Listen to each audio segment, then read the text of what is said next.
India is an agriculturally important country. Bharat जो है कृषि प्रधान देश है। यहाँ की 2/3 जनता जो है वो कृषि संबंधी गतिविधियों में मशरूफ़ रहती है। Agriculture is a primary activity which produces most of its food which will that we will consume. जितना भी खाना हम खाते हैं वो एग्रीकल्चर से प्रोड्यूस होता है। Besides food, grains, fruits, vegetables and a lot of things, spices, tea, coffee, they all these things are produced uh, by this.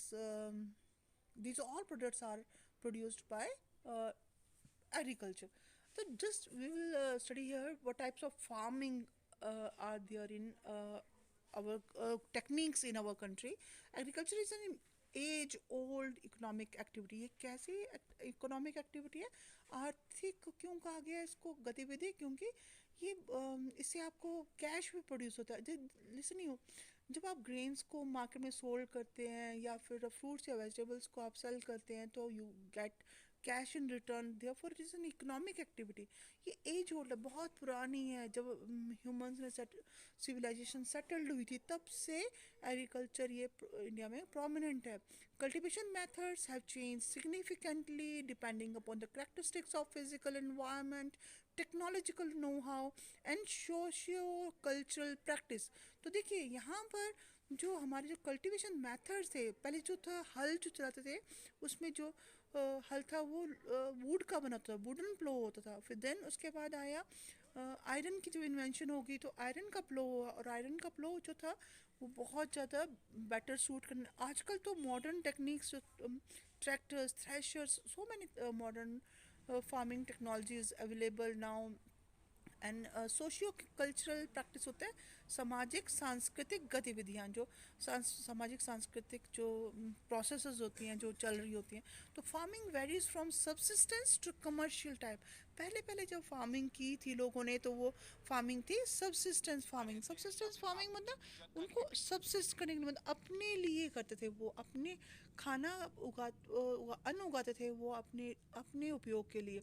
बाद में धीरे धीरे जो फार्मिंग थी वो कृषि वो चेंज होगी सब्सिस्टेंस टू इकोनॉमिक फार्मिंग, मतलब उससे उनको आर्थिक रूप से भी वो संबल होते गए उससे। तो यहाँ पर देखिए following farming methods are practice in India.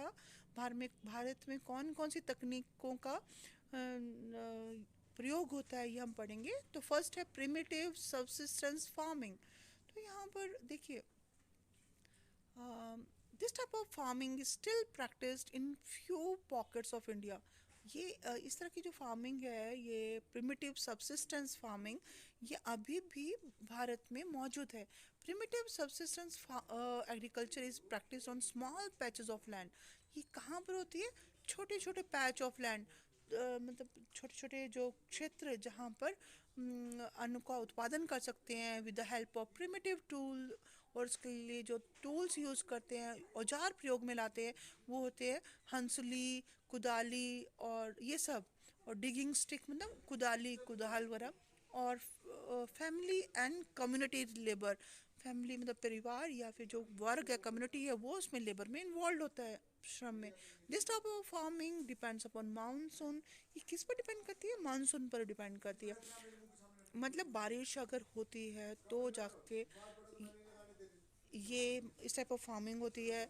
और natural fertility of the soil, अगर सॉइल जो है वो कितनी फर्टाइल है और और देखिए primitive subsistence farming depends upon monsoon, natural fertility of the soil and suitability of other environmental condition to the crops grown।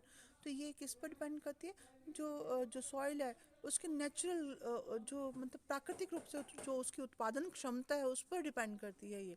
और साथ में दूसरे दूसरे फैक्टर्स जैसे कि ज़्यादा सूखा, ड्रॉट तो नहीं है, या फिर बहुत बारिशें तो नहीं हो रही, तो इस तरह से इन पर डिपेंड करती है।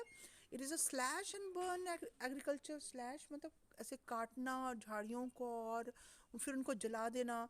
और farmers clear a patch of land and produce cereals and other food crops to sustain their family.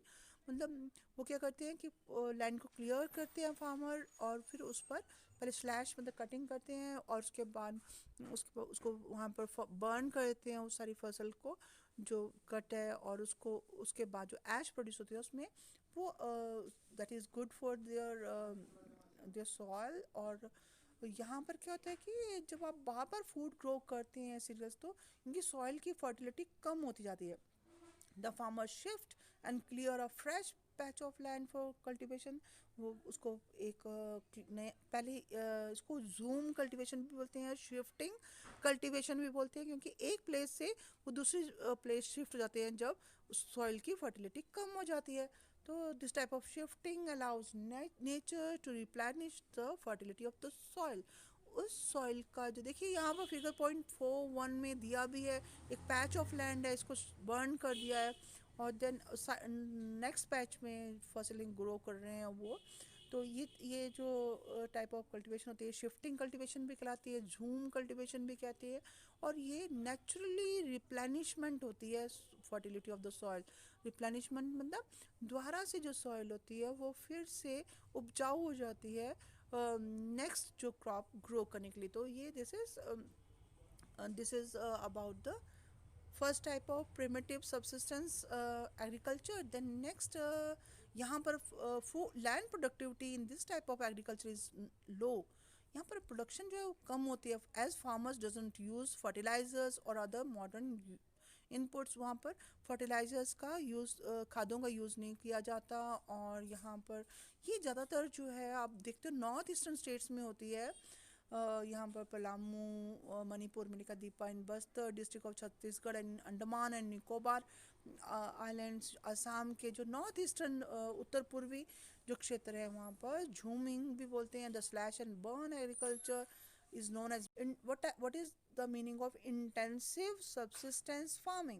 This type of farming is practiced in area of high population pressure on land. देखिए intensive, एक planes वगैरह में जहाँ पर बहुत ज़्यादा population होती है, पॉपुलेशन का प्रेशर काफ़ी है लैंड पर, स्मॉल पीस ऑफ लैंड से क्या है कि बहुत ज़्यादा लोगों को भरपेट भोजन पहुंचाना है। तो यहाँ पर क्या होता है, फार्मिंग का मेथड चेंज हो जाता है। It is labour intensive farming. Labour मतलब जो मजदूर, जो श्रम जो होता है, इंटेंसिव मतलब सघन खेती होती है यहाँ पर, श्रम सघन खेती। जैसे कि यहाँ पर क्या होता है कि biochemical inputs and irrigation are use for obtaining higher production. Intensive subsistence farming में क्या होता है कि बहुत high dose of biochemical inputs are use, जैसे फर्टिलाइजर्स यूज होंगे, chemicals and manures and fertilisers are use to produce a large number of output so that many people can be fed. तो ज़्यादा से ज़्यादा लोगों का पेट भर सके, इसलिए बहुत ज़्यादा high input of biochemical inputs डाले जाते हैं। इरिगेशन सिंचाई के दूसरे मेथड्स यूज़ किए जाते हैं, जैसे कि सिंचाई के भी बहुत सारे मेथड्स यूज किए जाते हैं ताकि कि हाई प्रोडक्शन हो सके। Can you name some of the states of India where such farming is practice. तो यहाँ पर देखिए, though the right of inheritance leading to the division of land among successive generations has rendered land holding size uneconomical. देखिए हमारे देश में क्या होता है कि जो लैंड जो है, जैसे जो एक पेरेंट है उससे लैंड डिवाइड हुआ उसके जो सन में, एंड देन जो सन है वो उसके बाद फर्दर जो नई नेक्स्ट जनरेशन है उसमें और जो जैसे अगर उसके टू ऑफस्प्रिंग्स है तो टू का फिर फोर जाता है, फोर का फिर eight, and then continuous division leads to बड़ा सा जो पैच ऑफ लैंड था वो धीरे धीरे छोटे से लैंड में डिवाइड हो जाता है, मतलब रह जाता है। एक तो लैंड होल्डिंग क्या होती है, इकोनॉमिकल नहीं होती, क्योंकि वहाँ से उनको उनको पूरा नहीं बढ़ सकता कि वो खुद जो खाना जो ग्रेन्स प्रोड्यूस करेंगे। तो दिस इज अनइकोनॉमिकल। अनइकोनॉमिकल मतलब आर्थिक रूप से।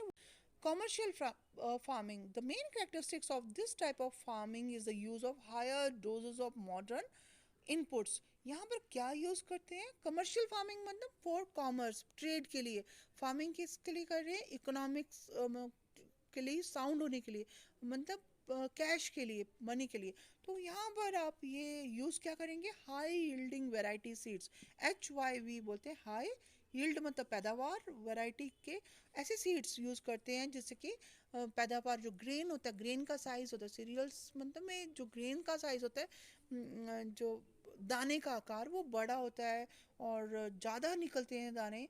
केमिकल फर्टिलाइजर्स यूज़ होते हैं, इंसेक्टिसाइड्स इंसेक्ट्स को किल करने के लिए, और पेस्टिसाइड्स का यूज़ होता है to obtain higher productivity.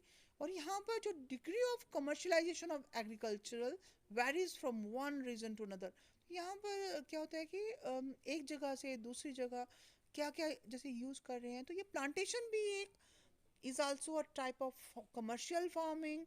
In this type of farming, a single crop is grown on a large area. देखिए आप जैसे पालमपुर में टी गार्डन्स देखते हैं या आसाम के टी गार्डन्स है, वहाँ पर चाय की खेती होती है, चाय बागान लगाए जाते हैं for commercial farming. This plantation has an interface of agriculture as well as industry also. ये उद्योग और कृषि का एक मिला जुला जुला रूप है. Plantation cover large tracts of land, बड़े बड़े लैंड मासेस को कवर किया जाता है using capital intensive inputs. Capital होता है मनी. ऐसी इनपुट यूज की जाती है जिसमें capital money is use with the help of migrant labours. और यहाँ पर जो लेबरर्स होते हैं, जो मजदूर लगाए जाते हैं, वो माइग्रेंट होते हैं, डिफरेंट प्लेसेस से आ जाते हैं आते हैं. All the produce is use as a raw material. और ये जो भी उत्पादन होता है, जैसे शुगर केन इंडस्ट्रीज में शुगर केन का यूज़ होता है to produce sugar. Tea industries में टी को यूज़ करते हैं to produce the tea which you use in your households. तो इस तरह से tea, coffee, rubber, sugar cane, banana का भी. और these all are commercial crops. Okay, cash crops हैं, कैश इन्वॉल्व है यहाँ पर, कैश इज़ प्रोड्यूस. तो यहाँ पर देखिए टी इन आसाम, नॉर्थ बंगाल में कॉफ़ी है. तो ये जो ये जो चीज़ें हैं जो भी प्रोड्यूस होते हैं, तो they give you cash. Karnataka are some of the important plantation crops known grown in these states since the production is mainly for market. Production जो होती है वो हाउस होल्ड यूज़ के लिए नहीं होती. It is for market. A well developed network of transport and communication connecting the plantation areas, processing industries and markets plays an important role in the development of plantation. तो यहाँ पर एक connection है, जिस कम्युनिकेशन नेटवर्क है, जहाँ चीज़ produce होती है, शुगर केन प्रोड्यूस होती है, वहाँ से शुगर केन को ले जाया जाता है प्रोसेसिंग के लिए इंडस्ट्रीज़ के पास. इंडस्ट्रीज से फिर जो वो शुगर जो प्रोड्यूस होती है, that goes into the market. एक पूरी कम्युनिकेशन सिस्टम भी बनाया गया है, प्रोसेसिंग चैनल बनाया जाता है. This type of plantation farming में कॉमर्शियल फार्मिंग आपने पढ़ी, तो आप सबसे पहले सब्सिस्टेंस फार्मिंग पढ़े, उसके बाद आपने इंटेंसिव फार्मिंग पढ़ी जो सघन खेती होती है. अब आप नेक्स्ट पढ़ेंगे इसमें concept cropping patterns. Cropping patterns मतलब क्रॉप के कौन कौन से पैटर्न्स होते हैं, किस किस टाइप की क्रॉप्स होती हैं. तो as you all know, three